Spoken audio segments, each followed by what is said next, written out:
Hi, on Milwaukee. How are you doing today? Happy Thursday. The happiest Thursday. That's my dog, Charlie, just dropping a treat right in the middle of the video. Way to go, Charlie.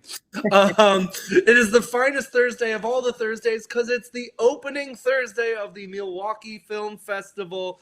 Yes, Milwaukee Film knew that you had a hard year and decided to give you two film festivals in less than 365 days. Much obliged, Milwaukee Film. They're now in the spring, and hopefully you've been checking out their awesome list of movies. And to help guide you, because I know 200 movies can be really intense, can be really hard to look at the long list of movies and be like, what am I going to watch?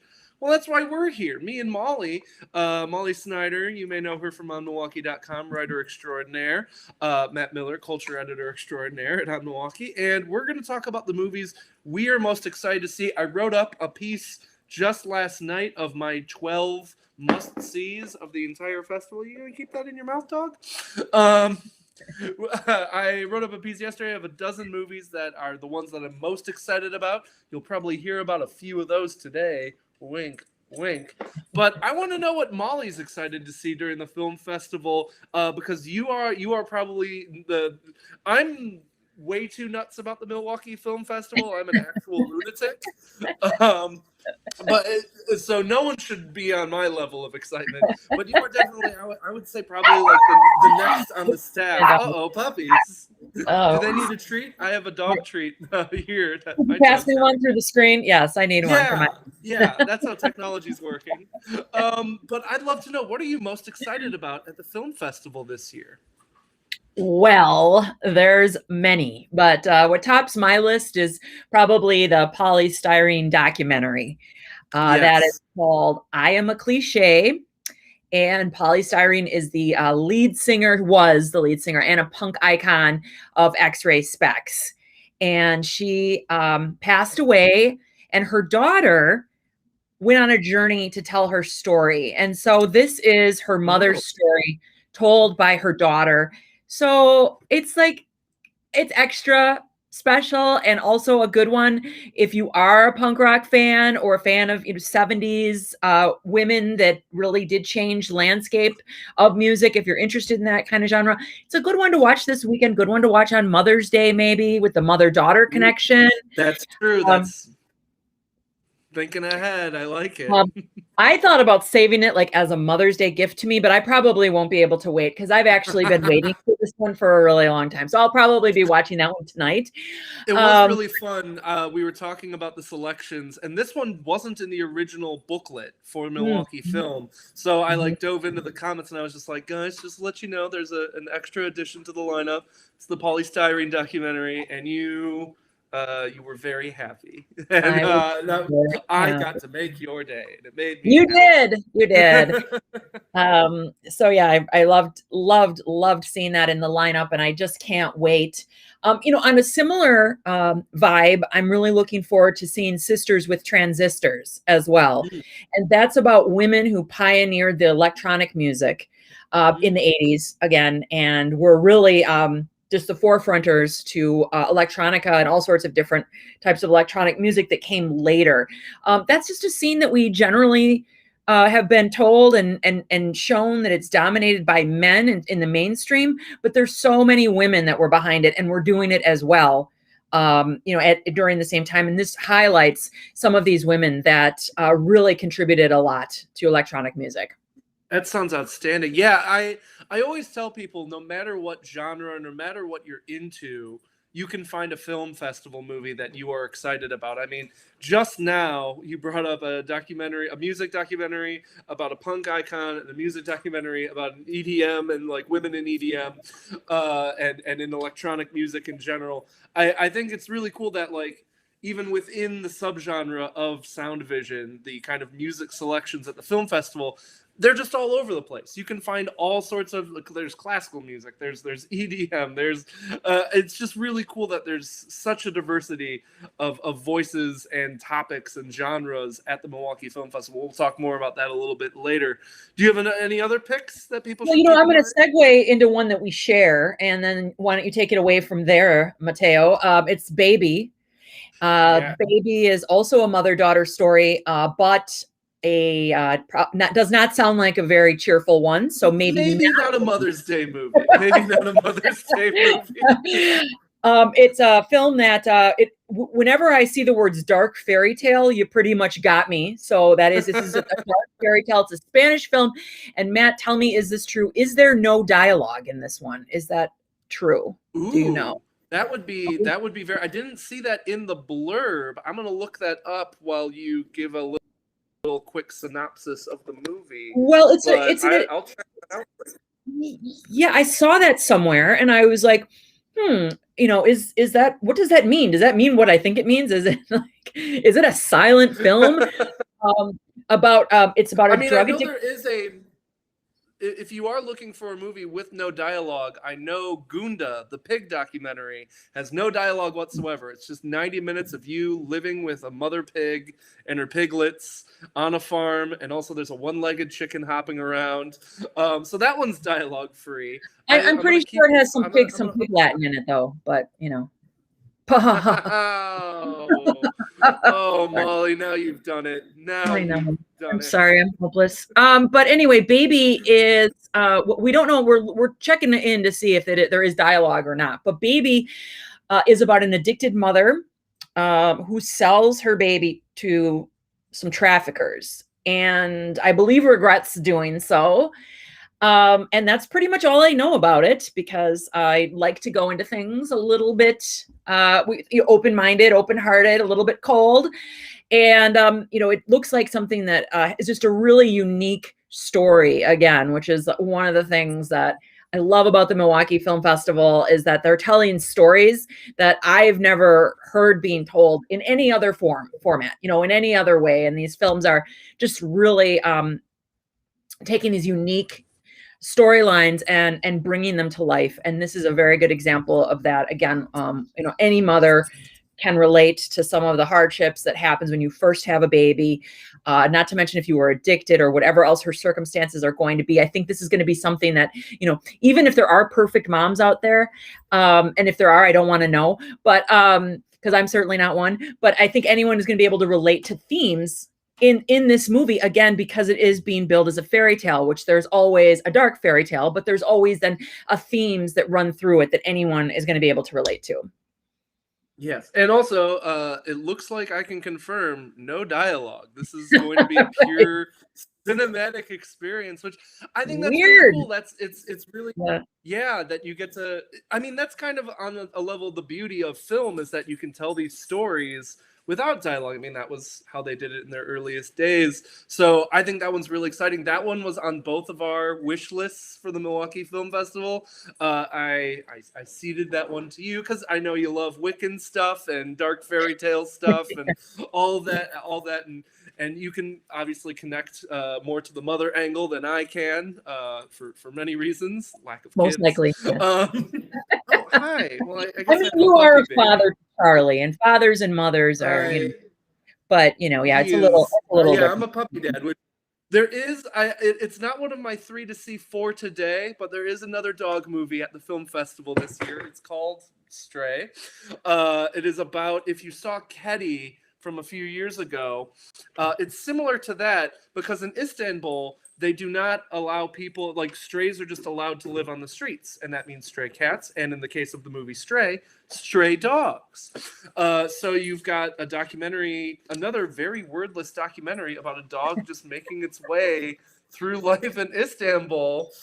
And I think I'm going to have to watch that one with my favorite four-legged cinephile here, who decided to participate in this live unexpectedly. You going to watch that one with me, Charlie? Or are you just going to chew your bone? He's just going to keep chewing and dropping his bone and licking his dad. Tell me this, man. I'm actually sorry. Yep. How many movies do you think you'll see? What is your goal? My goal is probably there's about 42 movies that I'm hoping to get around to. I always start the film festival very ambitious and very like, I'm going to hit all these movies. And then by day 3, I realized that I forgot to make time for sleeping and eating. But the cool thing about the film festival right now in its current form, I know we all miss the classic, going to the Oriental, big crowds of movies. big crowds of people racing across the city to make show times. Gonna keep dropping that bone, aren't you? But the beauty of the virtual film festival, which is super easy to use, if you didn't use this in the fall festival, all you need to do is go to Milwaukee Film's website, mkefilm.org, and you can check out, you can figure out how to download an app on pretty much any of your preferred apps. If you have Roku, if you have Amazon Fire, if you have Apple TV, it's very easy to get the app. And then you can watch whatever movie you want at just about any time. I believe there's only one movie that is limited, and I'll talk about that on the final day. It's called Summer of Soul. It's the most exciting movie at the film festival. It's Questlove's documentary about the 1969 Harlem Cultural Festival. It premiered at Sundance, and everyone was like, this is a jubilant, glorious movie. If you miss festivals and you missed movies, this movie kind of smashes that together into this joyful celebration. So very excited for that one, but that one's only available on the final day of the fest. The opening night festival movie, someone has brought this up in the comments, Dory Zielinski, is the Tom Petty documentary. Hi, Dory. Definitely check out this one. This is one of my 3 to see today as well. Documentary about Tom Petty's life and career. One of the great rock and roll artists of all time. Finally getting this kind of true documentary treatment, this look through his entire career. A lot of really great rock docs and lots of really good music-themed movies this year. And if it's the opening night film, if Milwaukee Film has pointed to this one and said, this is the one we are excited to open this festival with, that tells me that they really love this film as well. And especially, too, I think they always try to start off with a movie that gets you excited about the film festival, of course, and gets it off on a high note, but also is about art. If you look back through their opening night movies throughout the years, especially recently, they like to profile movies about art and showcasing art. And so it'd be really cool to learn about one of the great musical artists of all of our generations, Tom Petty, with that documentary. Again, available on the Milwaukee Film Festival app. If you don't know how to download that, mkefilm.org. Check them out. It's so awesome. So our recommendations thus far have been Stray. They have been the Tom Petty documentary. Art is Life, says Noopy New. I apologize if I mispronounced anyone's name, but that is an excellent comment and very thoughtful. But my final recommendation, because we talked a little bit about how you can find anything at the Milwaukee Film Festival. Well, I wanted to point out that there's another horror movie at the film festival as well called The Last Matinee. And what better way to start a movie festival than with a horror movie about people getting killed in a movie theater? That sounds outstanding to me. How could it not be more fitting? Well, we're still watching movies from home, Matt. So, it's fine. It's less true to life, maybe. I don't know, but yeah, I think that having that distance will be nice, because I think if maybe you were watching it in a movie theater, you'd be like, this is scarier than I could have ever expected.